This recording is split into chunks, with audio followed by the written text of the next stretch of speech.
A certain politician said that Southeast will deliver 70% of votes to Tinubu in 2027. A Southeast politician. That politician is the Deputy Speaker of the House of Representatives, Benjamin Kalu. He promised, he assured the president that the Southeast will deliver 70% of their votes to APC. I think that is a wrong calculation. The Southeast is a region that is very difficult for the president to win their hearts and to make them vote for the mandate of the APC. Southeasterners and APC are like cat and rat. That is why any person coming under the umbrella of APC, whether he is Igbo, whether he is Hausa or Yoruba, the Southeasterners will always reject because of the legacy of Buhari, who is the first president from the APC, and how he dealt with the Igbos and the issue of Biafra. So that calculation is not right. But if you tell me that northern Nigeria, inclusive of Middle Belt is not part of northern Nigeria, but less the North Central and most part of the North will vote for Tinubu, I will agree with you. Tinubu was in Kastina on a 2-day visit. Look at the reception. It tells you a lot about the kind of politicians we have in northern Nigeria today. Those that are coming out saying they are going to form coalition, you ask them the reasons why they are forming coalition, they cannot substantiate. Let's take for instance El-Rufai. El-Rufai was APC governor under Buhari. Buhari ruled for 8 years, and he was not as loud as fighting against the Buhari, but they were pushing their interest in APC.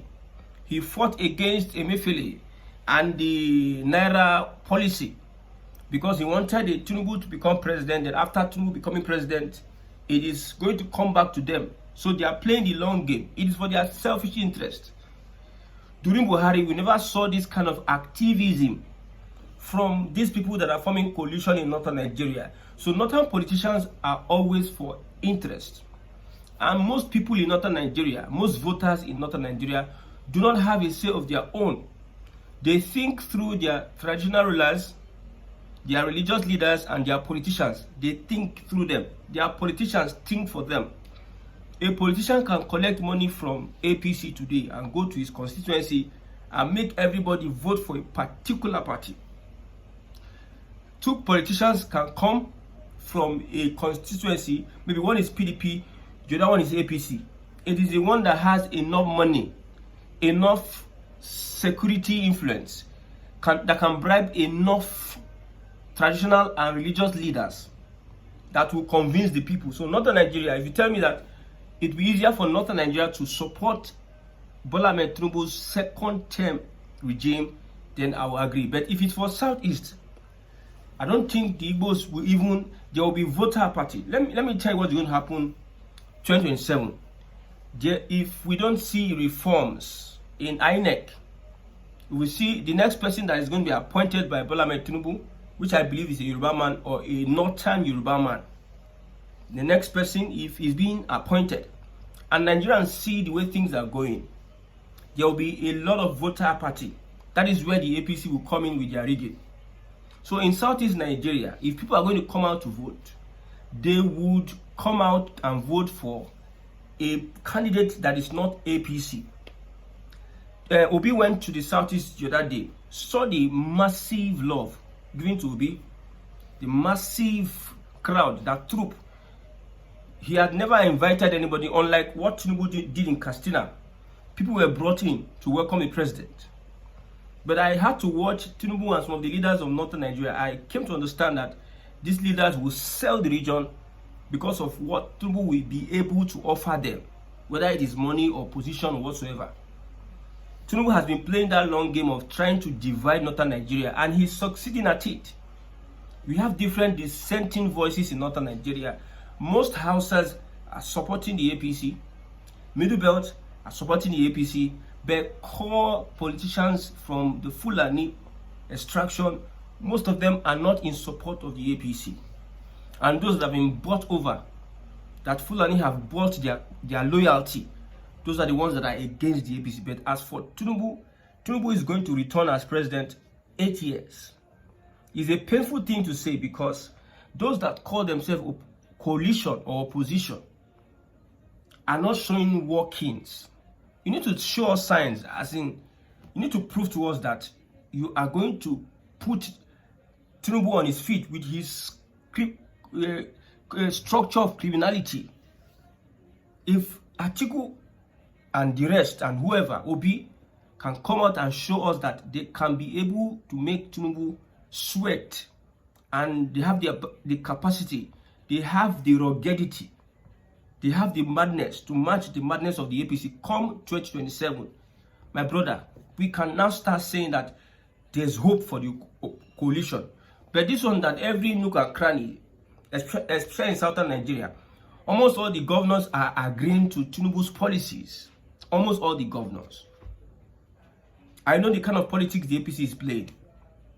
Politics of victimization, trying to make it look like if you don't join us. For instance, there's this allegation. Okay, EFCC arrests sacked MD of NNPCL. 80 billion was found in account of NNPCL MD. 80 billion, according to reports, what reports say. So, imagine Emele Kyari and Co. Here's the preaching, the word from the APC chairman that if you join APC, your sins are forgiven. Don't you know that if they can reach a truce with the administration and join APC, nothing may happen to them? Look at Okowa. Look at some investments spread all over Nigeria. We are not going to talk about the investment. These politicians are in it for their interest. So northern politicians do not show, especially the kind of leaders we have these days. They don't have anything to offer the people. It is all about their interest. Tell me which northern politician, if he has the opportunity, will not collect bribe to support Bola Ahmed Tinubu. Tell me one. If they have the opportunity. Somebody says that if Tinubu agrees to run for only one term, Atiku will join APC. If Tinubu has agreed that it's only one term, I will join, Atiku will have joined the APC. But it's just how to grab power, how to take power for themselves, for their benefit, and also put their children there. That's the only reason why you see these people are coming out to say, we are coalition, we are opposition, we want to fight for our right. It's been said that an El-Rufai, because he has been schemed out in his scheme of things, he has been schemed out in this Tinubu's administration. That is why he is angry. And he's looking that it seems Ribadu, the National Security Advisor to Tinubu, is positioning himself for 2031. That is why some of these guys are saying Tinubu must go 2027. So if El-Rufai had been included in this Tinubu's government, do you think he will come out and be saying all this? Do you think so? Do you think APC will come to a state, a PDP state, and look for a scapegoat in that state? Maybe they look for somebody like Okowa, use EFCC, threaten them, join the party. If you collapse the structure, you'll be in control of the structure. We are not going to take the structure from you. Join the party. That's what APC might be telling these guys. If El-Rufai were to be part of this, you see, there are 4 people. I used to say 4 people, strong people in Tinubu's administration, and these people were not there. Let me say they were not the integral part of the forming of the APC. People that are piloting Tinubu's government today, and somebody like Tinubu looks at loyalty over good governance. If he's a bad person, he needs you to be loyal to his evil. If he's a devil, you need people that will be loyal to the devil. He does not need people that does not like evil and want good to happen. No. So look at these 4 persons. I'm always missing one person. I think we have Wike, we have Akpabio, we have Ribadu, and we have Gbajabiamila. I look forward to seeing a Kwankwaso wanting to join the APC to get a position so that Tinubu win. So these guys that came together with the CPC and joined the ACN to form the APC, most of them have been schemed out in the scheme of things. But will you blame Tinubu? I don't think so. Because when Buhari was running his own government administration, he did not include Tinubu in most of the things he was doing. So, however, it is tit for tat. Tinubu told the emir in Kastina, he told him that you people gave me the job, allow me to do my job. You people gave me the job, allow me to do. This is a typical 419 statement and political statement. You people gave me the job, allow me to do my job. So the North, it is sure that sycophants in northern Nigeria will not be able to stand true to their words. Only very few people will be able to say, because most of the threats in northern Nigeria have been making. I don't think that making this threat at this point in time would if I were them, they wouldn't have been coming out this early, these 2 years, not even close to 2 years. 2 years never even complete. Now they threaten Tinubu's administration. And you don't know the kind of people that are running Tinubu's government. These are people that plan ahead to stop. They don't want any opposition. So if you review yourself, they will plan for you. Look at what is happening in the Labour Party. Abure is attacking Alex Oti. Abure, somebody that needs to work with his own people, Peter Obi and Alex Oti, but yet he's working against them. It tells you a lot about how the APC plans. APC want to make sure that people, it's only one party that's standing come 2026, and they are getting at it because politicians that need to fight for the people have no integrity. Most people that are party chairman or party leaders, they have no integrity. They can be bought, they have a price. And when they name their price, Tinubu and APC is willing to pay them for power. These guys have money, these guys have influence. These guys have a lot of things, but what do they need power for? It is crazy. I've said this, that this system will never benefit anybody. Never. Now let's move on to the Middle Belt.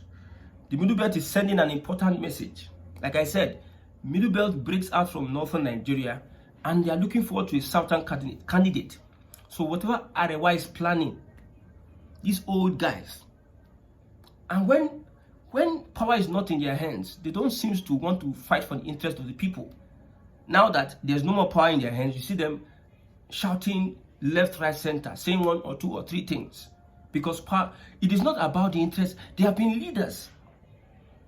Look at President Buhari, 8 years. What has he done? Even and Obasanjo worked for the North more than Southwest. Even Jonathan worked for the North more than the South and the Southeast. But yet, what do they want? Just 2 years into this Southern presidency, and they believe that their interest in Nigeria is threatened. My brother, we are going to rally behind any person that is going to restructure the country, because that is most important. Because this move that is being made by Tinubu, these people are watching seriously, and they don't care that if they hold on to power, they can reverse all the progress being made by any Southern presidency. Look at the quick notice that the Middle Belt has given this Hausa Fulani. Now it is Hausa Fulani, because we have been talking about Hausa, liberate yourself, liberate yourself. It seems these guys, they use juju, like juju hold them. They cannot think, they cannot fight, they don't have what it takes. I don't know, they are overwhelmed by the Fulani. Is it good for me to say that one Fulani equals 1,000 houses? Is that what you want to tell me? One Fulani person equals 1,000 houses. So now it is both the Fulani and Hausa, because we have seen threats coming from Hausas supporting the actions of the Fulani when it comes to herders, going into people's farmlands to eat up their crops. So we have seen all these things happening. Now, the Hausa and Fulani have 5 core Arewa states where they can hold governorship: Jigawa, Sokoto, Kano, Zamfara, and Kastina. Most note that these states I just called now, they are not indigenous to the Fulani, but the Fulani has overpowered the state. So the Midwest is saying that Hausa and Fulani, you people have 5 states, although there's no Hausa governor. These are Fulani governors handling the states: Jigawa, Sokoto, Kano, Zamfara, and Kastina. Yet, instead of focusing on developing these regions, this state, instead of Fulani to focus on how they can develop these states they are in charge of, they choose to seek political dominance in Plateau. Meanwhile, someone from Plateau has one state where they can realistically become governor. You leave almost 9 states that you have captured in the Hausa northern Nigeria. You are coming for just Plateau state, which only a Plateau man would say, yes, we can only be governor in this state.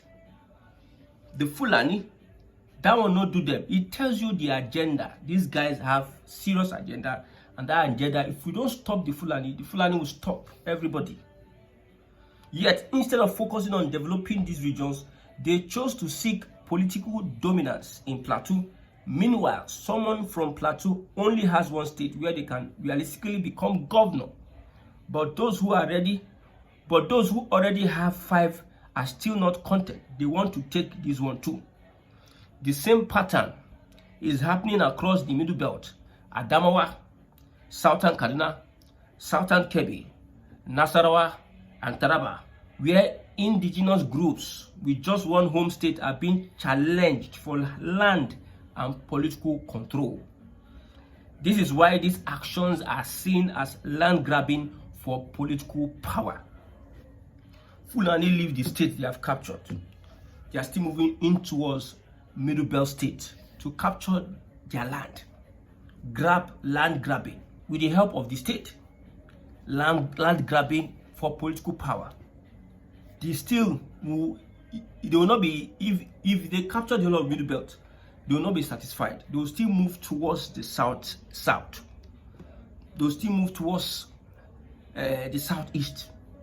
I'm telling you, they plan on Islamizing Nigeria, dipping the Quran in the Atlantic Ocean. You know what it is, what it means. They plan to Islamize Nigeria. That's why in every state you see their communities. They are planting communities in every state, in every region. They are in the forest, well positioned. Even if it's the next 100 years, they don't care. They are just there, well positioned, waiting for the right time to strike, like the viper, like the snake that they are. Until we find a way to make sure that these people are politically irrelevant, economically irrelevant, traditionally irrelevant in national politics in Nigeria, my brother, these guys won't stop.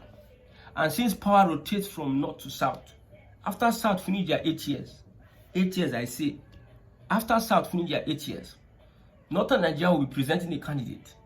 And who are the likely people that have that popularity, that clout, to take power from Tinubu 2031 after 8 years, or from a Southern president 2031 after 8 years? Who are the likely people? They are the Fulanis. I have said this. Mention 5 top politicians in Northern Nigeria. 4 of them are Fulanis. You want me to mention? We have Kwankwaso. We have Erufai. We have Atiku. We have Buhari. Maybe you can call Ribadu, because Ribadu is being made popular. The prophet primate said the other time that they are preparing Ribadu for presidency, that he will win presidency with the help of women. So they are preparing the ground for Ribadu to come take over a Tinubu. After Tinubu has planted hate and division amongst North and South, they know how to plant it. They have done it before with Jonathan. Buhari and CPC handled the physical aspect. Tinubu and co handled the media as they sent Jonathan out of power. So they know how to plant it. They will be pushing narratives upon narrative, playing the games from left, right, center, until people start seeing Ribadu as a savior. They will do it because Nigerians are gullible. I'm telling you, Nigerians, they have short memory span. They don't have spine. They don't know about their politics. They don't read, they don't research, they don't understand politics. They are just reactionary people. Whether they are having master's degree, they are just reactionary people. They have no spine to take out any protest, to ignite change. You have nothing. just mere cowards. So it is possible for the APC to run that campaign on anybody and everybody, and you see the result. The more reasons why you see Atiku and co. I've said this before, that Atiku, if he doesn't become president in 2027, it's over. Nobody's going to vote for him again. He will be very, very old by then. Yeah, Tinubu maybe in the same age range, 80, 90. Yeah, 90-year-old man. So they will force in somebody who is loyal to them. Like Tinubu, if he doesn't restructure Nigeria, maybe after Tinubu finishes his tenure as president, he will influence the next person that's going to become president, because that is what the system tells us. It's not about wishful thinking. You are supporting APC. You are supporting. I'm telling you what is happening. Okay, let's do like this. Okay, I don't like Tinubu. Let's come together and make sure that Tinubu does not return to power. You call for a protest, people don't come out. You call for spaces whereby people can actively engage people in their local communities, people don't come out. People just sit and idly without courage, with fear in their hearts. They don't come out to do anything. And they expect you to start saying, Tinubu will not enter. Is it by mouth? When people start showing workings, we understand that the analysis will now push towards the possibility of Tinubu not completing 8 years.